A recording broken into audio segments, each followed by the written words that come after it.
સુરતમાં થયેલા ગેરકાયદેસર ડિમોલિશન મામલે ગુજરાત પ્રદેશ કોંગ્રેસ સમિતિના પ્રમુખ અમિત ચાવડાએ રાજ્ય સરકાર પર આકરા પ્રહાર કર્યા છે. અમિત ચાવડાએ જણાવ્યું કે ડિમોલિશનની કાર્યવાહી દરમિયાન કાયદાકીય પ્રક્રિયાનું યોગ્ય પાલન કરવામાં આવ્યું નથી અને અસરગ્રસ્ત લોકોને ન્યાય મળવો જોઈએ.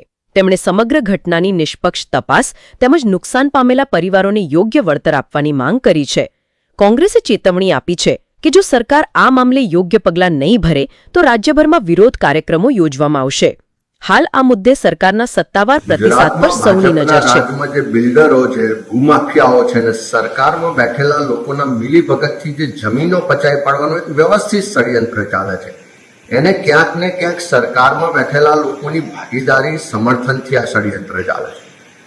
ઉદ્યોગપતિઓ હોય, મોટા લોકો હોય, એના દબાણો પર બુલડોઝર ના થાય, ગરીબોની જમીનો પર, એના ઘરો પર બુલડોઝર ચલાવવામાં આવે.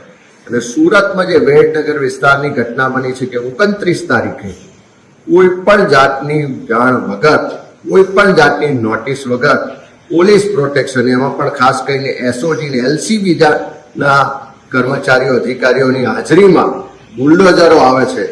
ગરીબોના 100 કરતા વધારે ઘરો તોડી પાડવામાં આવે છે. ફરી જ્યારે તપાસ કરવામાં આવે કે આ ડિમોલેશન કર્યું કોણે, તો કોઈ જવાબ નથી આપતું. મ્યુનિસિપલ કમિશનર એમ કહે છે કે અમે નથી કરાવ્યું. પોલીસ કમિશનર કોઈ જવાબ નથી આપતો. આ પોલીસ પ્રોટેક્શન માગ્યું કોણે એનો આજ દિન સુધી જવાબ નથી. છેલ્લા 10 દિવસથી અમારા શહેર કોંગ્રેસ સમિતિના પ્રમુખ વિપુલ ઉદનાવાલા અને વિપક્ષના નેતા અરશદ જરીવાલાની આગેવાનીમાં અનેક આગેવાનો, કાર્યકરો અને વિસ્તારના રહીશો રોજ આંદોલન કરે છે, રોજ રજૂઆત કરે છે, રોજ પોલીસ ફરિયાદ નોંધવા માટે અરજીઓ આપે છે. પણ આજે 10 દિવસ થયા છતાં કોઈ પણ કાર્યવાહી નથી થઈ. એનો સ્પષ્ટ મતલબ છે કે આ બિલ્ડરોને ફાયદો કરાવવા માટે પોલીસ પ્રશાસન, કમિશનર અને ત્યાંના ડેપ્યુટી સીએમ સહિતના લોકોની આમાં ભાગીદારી છે.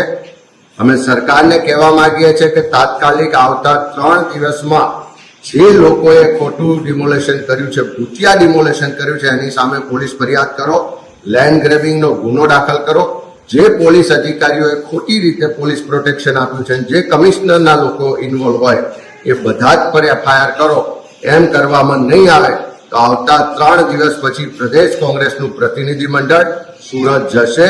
ત્યાંના સ્થાનિક લોકોને સાથે રાખીને ઉગ્ર આંદોલન કરીશું. આ લડાઈ, આ ગરીબોના ન્યાયની લડાઈને અમે આગળ ન્યાય મળે ત્યાં સુધી લડવાના ધ્યેય સાથે આગળ વધી રહ્યા છે. મારી ફરી ત્યાંના પોલીસ કમિશનરને, મ્યુનિસિપલ કમિશનરને અને સરકારને કહેવું છે કે જે પણ જવાબદારો છે એની સામે તાત્કાલિક કાર્યવાહી કરો અને જેના ઘરો તૂટી ગયા છે એને તાત્કાલિક વૈકલ્પિક વ્યવસ્થા આપો.